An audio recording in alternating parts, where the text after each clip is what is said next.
So alam na natin na wala siyang pakialam sa taong bayan. Travel here, travel there, lustay dito, lustay doon. Palpak ang kanyang mga decision making. Bakit palpak? Kasi ang intensyon niya ay hindi para sa inyo, kundi ang intensyon niya, mga kababayan, ay para ubusin ang kaban ng bayan. Dahil nakikita nila etong sobrang successful na prayer rally from Davao, from Cebu, and now, Daliwasang Bonifacio, gustong ipatupad ang kanilang pag-aabuso sa batas at pag-aabuso sa kapangyarihan. Hindi mahalaga kung ano yung ating paniniwala sa pagdating sa aspeto ng relihiyon. Lahat tayo may kalayaan. Kapag sila ay inaapi, yan ang duty natin bilang isang Pilipino na hindi tatahimik. Kundi tayo ay nasa likod nila at suportahan natin. Inaapi yung kapwa mo. You, as a normal person na may habag, may puso, you're there to step up para ipagtanggol yung naaapi. Tayo ay mga alagad ng Diyos o alagad ng katotohanan, alagad ng tunay na nakikipaglaban. Kapag may nakikita kang inaapi, hindi ka magtatanong kung anong relihiyon mo. Hindi ganon. So ako bilang isang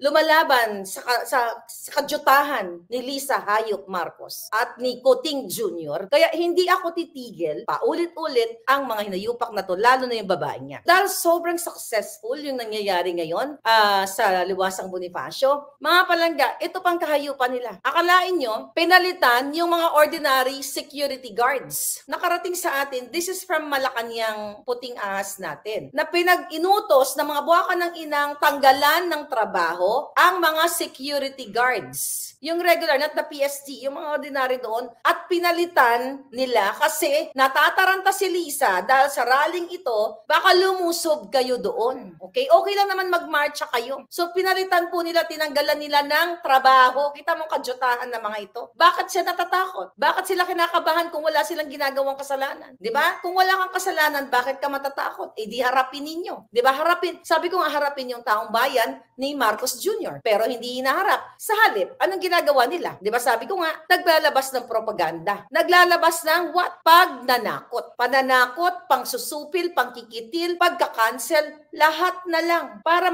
manatili sila sa power at masigurado nila na sila ay protektado nitong mga